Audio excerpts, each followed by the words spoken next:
तर हा साबुदाणा मी रात्री भिजत टाकला होता. जास्त ना पाणी नाही ठेवायचं आहे. फक्त एकदा साबुदाणा धुवून घ्यायचं आणि थोडंसंच पाणी टाकून ठेवायचं आहे आणि मग छान हा असा नरम होतो आणि चिपचिपसुद्धा नाही होत. तर तुम्हाला असं करायचं आहे रात्री साबुदाणा भिजत टाकताना तुम्ही थोडंसंच एकदा धुवून थोडंसंच पाणी टाकून ठेवायचं. त्याच्यात जास्त टाकायचं नाही आहे पाणी. असा मोकळा छान नरम होतो. आता हा साबुदाणा आपण बाजूला ठेवूया आणि इथे मी बटाटे उकडून घेतले आहेत. 3 बटाटे टाकले आहेत मी आणि हे छान उकडून घेतले आहेत आणि आता आपण हे सोलून घेऊया. एका प्लेटमध्ये मी काढून घेते हे बटाटे तिन्ही आणि हे थंडे झाले आहेत. तर मी चेक केलेत, हे थंडे झालेत. आता मी हे सोलून घेते. तर आपण याचं कव्हर काढून घेऊया. तुम्हालाही साबुदाणा वडा आवडत असेल तर लाईक करा या व्हिडिओला. पूर्ण आपण साल काढून घेऊया छान. तुम्ही साबुदाणा काही वेगळ्या पद्धतीने बनवता का? तर अगर बनवत असाल तर मला कमेंट्समध्ये सांगा तुम्ही कसे बनवता? तुमची रेसिपी काय आहे? तर आणि हे आपण असं सोलून घेऊया आता आपण बटाटा. दुसरा बटाटासुद्धा मी सोलून घेते पटकन. तर बटाटा मी उकडून ठेवला होता म्हणून तो थंड झाला आहे. जर तुम्ही उकडून लगेच हे करायचं असेल तर बटाट्याला थंड्या पाण्यात टाका. त्याचे साल पटकन निघतात त्याच्याने. तर तुम्ही ही ट्रिक वापरू शकता. अगर बटाट्याचं साल तुम्हाला पटकन काढायचं असेल, इझिली काढायचं असेल तर. आता हे बटाटे मी साबुदाण्याच्या याच्यात टाकते पातेल्यात आणि याला चांगलं मिक्स करून घेऊया आपण. कुस्करून टाकूया बटाटा आणि छान मिक्स करूया. चांगला मिक्स करा त्याला. छान एकजीव झाला पाहिजे आपला बटाटा आणि साबुदाणा. त्याच्याने ना छान म्हणजे टेस्ट छान लागते. अगर बटाटा असा मिक्स झाला ना छान बाइंड होतो याच्याने. असं चांगलं मिक्स करत राहायचं आहे थोड्या वेळ आणि मला वाटलं थोडा अजून बटाटा पाहिजे तर मी तो छोटा बटाटासुद्धा मी टाकला आहे त्याच्यात. मी पहिले बाजूला ठेवला होता. मला वाटलं गरज नाही लागणार. अगर लागलीच तर मी टाकेन. तर गरज वाटली मला तर मी ॲड केला आहे तो छोटा बटाटा आणि छान याला मिक्स करूया आपण. आता आपण टाकूया याच्यात थोडं तिखट. तर मी हे तिखट टाकते आणि थोडं अजून टाकते आणि मला मिरच्या आवडतात. तुम्हाला आवडतात का साबुदाण्याच्या याच्यात मिरच्या? खूप छान लागतात त्या. तर मी या मिरच्या ॲड केल्या आहेत त्याच्यात आणि तिखट, मिरची आणि उपासाचं मीठ अगर उपास असेल, नाहीतर मग साधं मीठ टाकलं तरी चालेल. हा आहे शेंगदाण्याचा कूट. तर मी हे शेंगदाण्याचं कूट टाकते आता त्याच्यामध्ये.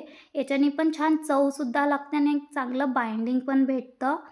तर हे चांगलं आता आपण एकजीव करून घेऊया. चांगलं मिक्स करून घेऊया. खूप छान पद्धतीने आपल्याला याला एकजीव करायचं आहे, मिक्स करायचं आहे. तर मी छान पद्धतीने आता मिक्स करते. तुम्ही बघू शकता. चांगलं आपल्याला असं मिक्स करायचं आहे. छान मिक्स झालेलं आहे हे आता आपलं. तर गॅसवरती आपण तेल ठेवून देऊया तोपर्यंत. मी कढईत तेल ऑलरेडी काढून ठेवलं होतं. ते मला फक्त आता गॅसवर ठेवायचं आहे. तर मी पटकन ते ठेवून देते. तर आपण गॅस चालू करूया आणि तेल टाकलं ऑलरेडी मी कढईमध्ये. तर ती कढई मी गॅसवरती ठेवून दिली आहे आता आणि वडे असे करून घेते. वडे थोडे ना चपटे ठेवते मी कारण की मला जास्त क्रिस्पीवाला असा पार्ट आवडतो. तर मी चपटे वडे ठेवते जास्त करून. मला ते असं आत सॉफ्ट एवढं राहिलेलं जास्त एवढं काही आवडत नाही. तर म्हणून मी फ्लॅट ठेवते आणि मिरचीसुद्धा ठेवली आहे इथे. तुम्ही बघू शकता मला याची टेस्ट ना खूप आवडते वड्यासोबत आणि अशी मिरची आली ना ही फ्राय होते तेलात छान आणि त्याची टेस्ट ना त्याची चव खूप अप्रतिम लागते. तर तुम्हीसुद्धा अशी ट्राय करा आणि तुम्हालाही अशी मिरची लावलेली आवडते का? तर कमेंट्समध्ये मला नक्की सांगा. तर मी बाकीचे वडेसुद्धा बनवून घेते पटकन आणि पटापट वडे थापून घेऊया आपण. इथे पण लावली आहे मी बघू शकता तुम्ही. असे आपण 4-5 वडे आपण थापून घेऊया, करून घेऊया. तर मी पटापट करून घेते आणि आपण गॅस पण बघूया तेल तपलं आहे की नाही. तेल तपलं आहे आपलं थोडंफार. तर मी गॅस कमी करून ठेवली आहे आणि बाकीचे वडे पहिले थापून घेते म्हणजे बरं पडतं मला एक एक करा नाही लागत. चांगलं प्रेस करायचं, फ्लॅट करा त्याला. तर मी हे बघू शकता तुम्ही, हे मी वडे बनवून ठेवले आहेत. तर आपण आता यांना फ्राय करणार आहे.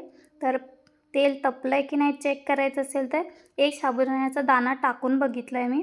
तो पटकन वर आला म्हणजे आपलं तेल तपलं आहे, आपण वडे टाकू शकतो. तर मी हे वडे टाकते तेलामध्ये आता. छान आपल्याला असं गोल्डन ब्राऊन कलर करायचा आहे.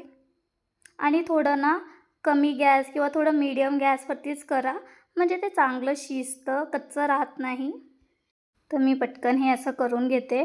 तुम्ही बघू शकता मस्त हे कमी गॅसवरतीच मी फ्राय करते.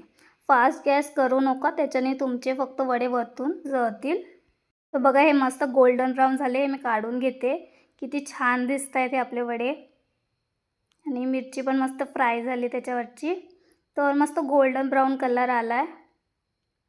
जर तुम्हाला ही साबुदाणा वडा खायची इच्छा होत असेल तर अशा पद्धतीने बनवा आणि मस्तपैकी त्याचा स्वाद घ्या.